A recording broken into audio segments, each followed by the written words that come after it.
रावण के जन्म की कथा। जब श्री राम अयोध्या में राज्य करने लगे तब एक दिन समस्त ऋषि मुनि श्री रघुनाथ जी का अभिनंदन करने के लिए अयोध्यापुरी में आए। श्री रामचंद्र जी ने उन सबका यथोचित सत्कार किया। वार्तालाप करते हुए अगस्त्य मुनि कहने लगे, युद्ध में आपने जो रावण का संहार किया वह कोई बड़ी बात नहीं है, परंतु द्वंद्व युद्ध में लक्ष्मण के द्वारा इंद्रजित का वध सबसे अधिक आश्चर्य की बात है। यह मायावी राक्षस युद्ध में सब प्राणियों के लिए अवध्य था। उनकी बात सुनकर रामचंद्र जी को बड़ा आश्चर्य हुआ। वे बोले, मुनिवर रावण और कुंभकर्ण भी तो महान पराक्रमी थे, फिर आप केवल इंद्रजित मेघनाथ की ही इतनी प्रशंसा क्यों करते हैं? महोदर प्रहस्त विरूपाक्ष भी कम वीर न थे। इस पर अगस्त्य मुनि बोले, इस प्रश्न का उत्तर देने से पहले मैं तुम्हें रावण के जन्म, वर प्राप्ति आदि का विवरण सुनाता हूँ। ब्रह्मा जी के पुलस्त्य नामक पुत्र हुए थे जो उन्हीं के समान तेजस्वी और गुणवान थे। एक बार वे महगिरी पर तपस्या करने गए। वह स्थान अत्यंत रमणीक था, इसलिए ऋषियों, नागों, राजर्षियों आदि की कन्याएं वहां क्रीड़ा करने आ जाती थीं। इससे उनकी तपस्या में विघ्न पड़ता था। उन्होंने उन्हें वहां आने से मना किया। जब वे नहीं मानी तो उन्होंने शाप दे दिया कि कल से जो लड़की यहाँ मुझे दिखाई देगी वह गर्भवती हो जाएगी। शेष सब कन्याओं ने तो वहां आना बंद कर दिया, परंतु राजर्षि तृणबिंदु की कन्या शाप की बात से अनजान होने के कारण उस आश्रम में आ गई और महर्षि के दृष्टि पड़ते ही गर्भवती हो गई। जब तृणबिंदु को यह बात मालूम हुई तो उन्होंने अपने कन्या को पत्नी के रूप में महर्षि को अर्पित कर दिया। इस प्रकार विश्रवा का जन्म हुआ जो अपने पिता के समान वेदविद और धर्मात्मा हुआ। महामुनि भरद्वाज ने अपनी कन्या का विवाह विश्रवा से कर दिया। उनके वैश्रवन नामक पुत्र हुआ। वह भी धर्मात्मा और विद्वान था। उसने भारी तपस्या करके ब्रह्मा जी को प्रसन्न किया और यम, इंद्र तथा वरुण के सदृश लोकपाल का पद पाया। फिर उसने त्रिकूट पर्वत पर बसी लंका को अपना निवास स्थान बनाया और राक्षसों पर राज्य करने लगा। श्री राम ने आश्चर्य से पूछा, तो क्या कुबेर और रावण से भी पहले लंका में मांसभक्षी राक्षस रहते थे? फिर उनका पूर्वज कौन था? यह सुनने के लिए मुझे कौतूहल हो रहा है। तब अगस्त्य जी बोले, पूर्व काल में ब्रह्मा जी ने अनेक जल जंतु बनाए और उनसे समुद्र के जल की रक्षा करने के लिए कहा। तब उन जंतुओं में से कुछ बोले कि हम इसका रक्षण रक्षा करेंगे और कुछ ने कहा कि हम इसका यक्षण पूजा करेंगे। इस पर ब्रह्मा जी ने कहा कि जो रक्षण करेगा वह राक्षस कहलाएगा और जो यक्षण करेगा वह यक्ष कहलाएगा। इस प्रकार वे दो जातियों में बढ़ गए। राक्षसों में हेती और प्रहेती दो भाई थे। प्रहेती तपस्या करने चला गया, परंतु हेती ने भया से विवाह किया जिससे उसके विद्युतकेश नामक पुत्र उत्पन्न हुआ। विद्युतकेश के सुकेश नामक पराक्रमी पुत्र हुआ। सुकेश के माल्यवान, सुमाली और माली नामक 3 पुत्र हुए। तीनों ने ब्रह्मा जी की तपस्या करके यह वरदान प्राप्त कर लिए कि हम लोगों का प्रेम अटूट हो और हमें कोई पराजित न कर सके। वर पाकर वे निर्भय हो गए और सुरों, असुरों को सताने लगे। उन्होंने विश्वकर्मा से एक अत्यंत सुंदर नगर बनाने के लिए कहा। इस पर विश्वकर्मा ने उन्हें लंकापुरी का पता बताकर भेज दिया। वहाँ वे बड़े आनंद के साथ रहने लगे। माल्यवान के वज्रमुष्टि, विरूपाक्ष, दुर्मुख, सुप्ताग्न, यज्ञकोप, मत और उन्मत्त नामक 7 पुत्र हुए। सुमाली के प्रहस्त्र, अकंपन, विकट, कालिकामुख, धूम्राक्ष, दंड, सुपार्श, सहनादि, प्रधस एवं भारकर्ण नाम के 10 पुत्र हुए। माली के अनल, अनिल, हर और संपाति नामक 4 पुत्र हुए। ये सब बलवान और दुष्ट प्रकृति होने के कारण ऋषि मुनियों को कष्ट दिया करते थे। उनके कष्टों से दुखी होकर ऋषि मुनिगण जब भगवान विष्णु की शरण में गए तो उन्होंने आश्वासन दिया कि हे ऋषियों, मैं इन दुष्टों का अवश्य ही नाश करूंगा। जब राक्षसों को विष्णु के इस आश्वासन की सूचना मिली तो वे सब मंत्रणा करके संगठित हो माली के सेनापतित्व में इंद्रलोक पर आक्रमण करने के लिए चल पड़े। समाचार पाकर भगवान विष्णु ने अपने अस्त्र शस्त्र संभाले और राक्षसों का संहार करने लगे। सेनापति माली सहित बहुत से राक्षस मारे गए और शेष लंका की ओर भाग गए। जब भागते हुए राक्षसों का भी नारायण संहार करने लगे तो माल्यवान क्रोध होकर युद्ध भूमि में लौट पड़ा। भगवान विष्णु के हाथों अंत में वह भी काल का ग्रास बना। शेष बचे हुए राक्षस सुमाली के नेतृत्व में लंका को त्याग कर पाताल में जा बसे और लंका पर कुबेर का राज्य स्थापित हुआ। अब मैं तुम्हें रावण के जन्म की कथा सुनाता हूँ। राक्षसों के विनाश से दुखी होकर सुमाली ने अपनी पुत्री कैशी से कहा कि पुत्री, राक्षस वंश के कल्याण के लिए मैं चाहता हूँ कि तुम परम पराक्रमी महर्षि विश्रवा के पास जाकर उनसे पुत्र प्राप्त करो। वही पुत्र हम राक्षसों की देवताओं से रक्षा कर सकता है। अगस्त्य मुनि ने कहना जारी रखा। पिता की आज्ञा पाकर कैशी विश्रवा के पास गई। उस समय भयंकर आंधी चल रही थी। आकाश में मेघ गरज रहे थे। कैशी का अभिप्राय जानकर विश्रवा ने कहा कि भद्रे, तुम इस कुबेला में आई हो। मैं तुम्हारी इच्छा तो पूरी कर दूंगा, परंतु इससे तुम्हारी संतान दुष्ट स्वभाव वाली और क्रूर कर्मा होगी। मुनि की बात सुनकर कैशी उनके चरणों में गिर पड़ी और बोली कि भगवान, आप ब्रह्मवादी महात्मा हैं। आपसे मैं ऐसी दुराचारी संतान पाने की आशा नहीं करती, अतः आप मुझ पर कृपा करें। कैशी के वचन सुनकर मुनि विश्रवा ने कहा कि अच्छा, तो तुम्हारा सबसे छोटा पुत्र सदाचारी और धर्मात्मा होगा। इस प्रकार कैशी के 10 मुख वाले पुत्र का जन्म हुआ, जिसका नाम दशग्रीव रखा गया। उसके पश्चात कुंभकर्ण, शूर्पणखा और विभीषण के जन्म हुए। दशग्रीव और कुंभकर्ण अत्यंत दुष्ट थे, किंतु विभीषण धर्मात्मा प्रकृति का था। अपने भाई वैश्रवन से भी अधिक पराक्रमी और शक्तिशाली बनने के लिए दशग्रीव ने अपने भाइयों सहित ब्रह्मा जी की तपस्या की। ब्रह्मा के प्रसन्न होने पर दशग्रीव ने मांगा कि मैं गरुड़, नाग, यक्ष, दैत्य, दानव, राक्षस तथा देवताओं के लिए अवध्या हो जाऊं। ब्रह्मा जी ने तथास्तु कहकर उसकी इच्छा पूरी कर दी।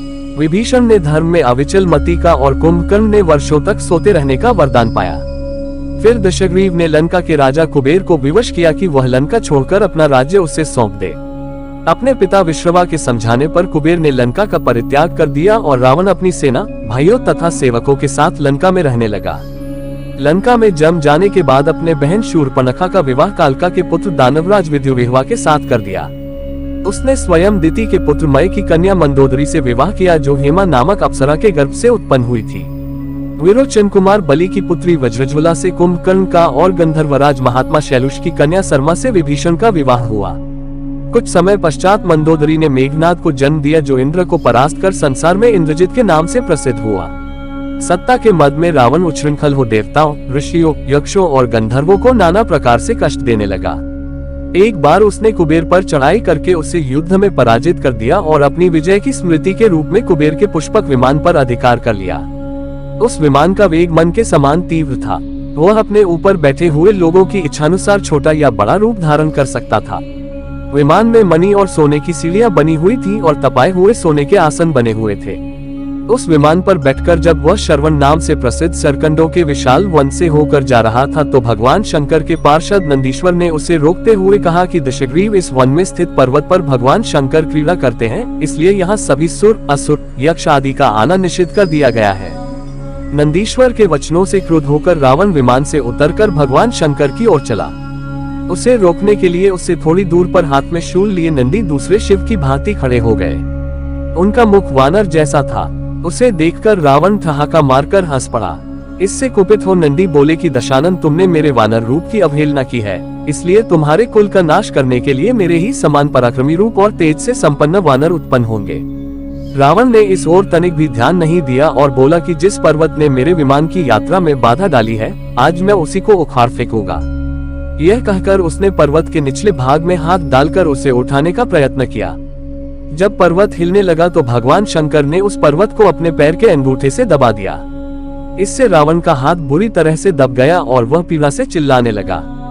जब वह किसी प्रकार से हाथ न निकाल सका तो रोते रोते भगवान शंकर की स्तुति और क्षमा प्रार्थना करने लगा।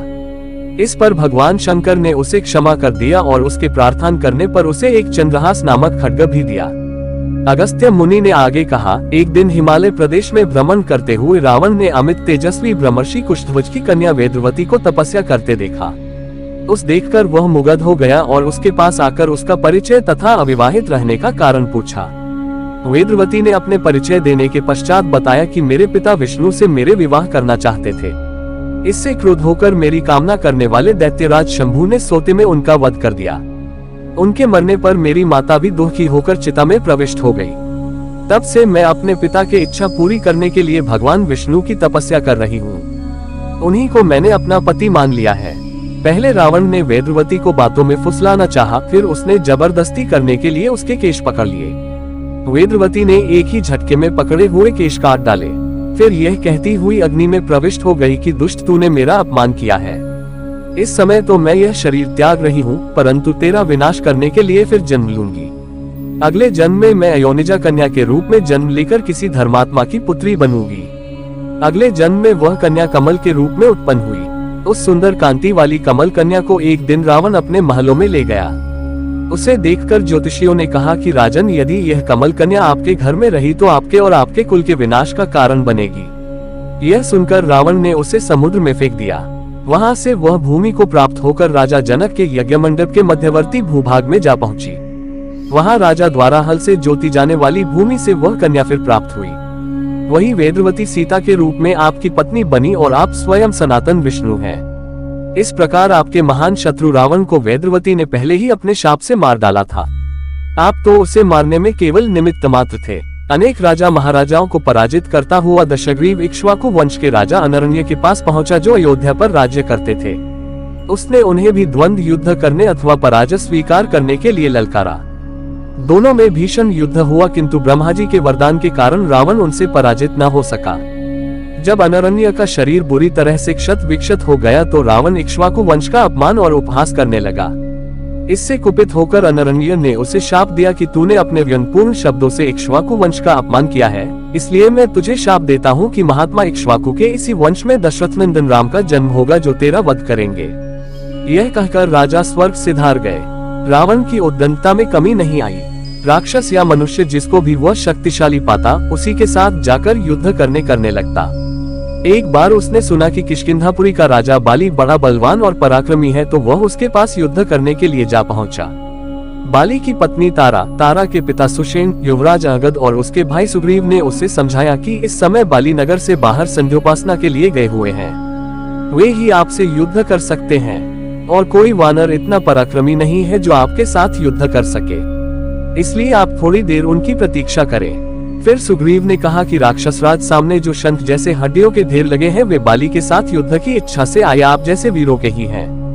बाली ने इन सब का अंत किया है। यदि आप अमृत पीकर आए होंगे तो भी जिस क्षण बाली से टक्कर लेंगे, वह क्षण आपके जीवन का अंतिम क्षण होगा। यदि आपको मरने की बहुत जल्दी हो तो आप दक्षिण सागर के तट पर चले जाइए, वहीं आपको बाली के दर्शन हो जाएंगे। सुग्रीव के वचन सुनकर रावण विमान पर सवार हो तत्काल दक्षिण सागर में उस स्थान पर जा पहुंचा जहां बाली संध्या कर रहा था। उसने सोचा कि मैं चुपचाप बाली पर आक्रमण कर दूंगा। बाली ने रावण को आते देख लिया, परंतु वह तनिक भी विचलित नहीं हुआ और वैदिक मंत्रों का उच्चारण करता रहा। ज्यों ही उसे पकड़ने के लिए रावण ने पीछे से हाथ बढ़ाया, सतर्क बाली ने उसे पकड़कर अपनी कांख में दबा लिया और आकाश में उड़ चला। रावण बार बार बाली को अपने नखों से कचोटता रहा, किंतु बाली ने उसकी कोई चिंता नहीं की। तब उसे छुड़ाने के लिए रावण के मंत्री और अनुचर उसके पीछे शोर मचाते हुए दौड़े, परंतु वे बाली के पास तक न पहुंच सके। इस प्रकार बाली रावण को लेकर पश्चिमी सागर के तट पर पहुंचा। वहां उसने संध्योपासना पूरी की। फिर वह दशानन को लिए हुए किष्किंधापुरी लौटा। अपने उपवन में एक आसन पर बैठकर उसने रावण को अपनी कांख से निकालकर पूछा कि अब कहिए आप कौन हैं और किस लिए आए हैं। रावण ने उत्तर दिया कि मैं लंका का राजा रावण हूँ, आपके साथ युद्ध करने के लिए आया था। वह युद्ध मुझे मिल गया। मैंने आपका अद्भुत बल देख लिया। अब मैं अग्नि की साक्षी देकर आपसे मित्रता करना चाहता हूँ। फिर दोनों ने अग्नि की साक्षी देकर एक दूसरे से मित्रता स्थापित की।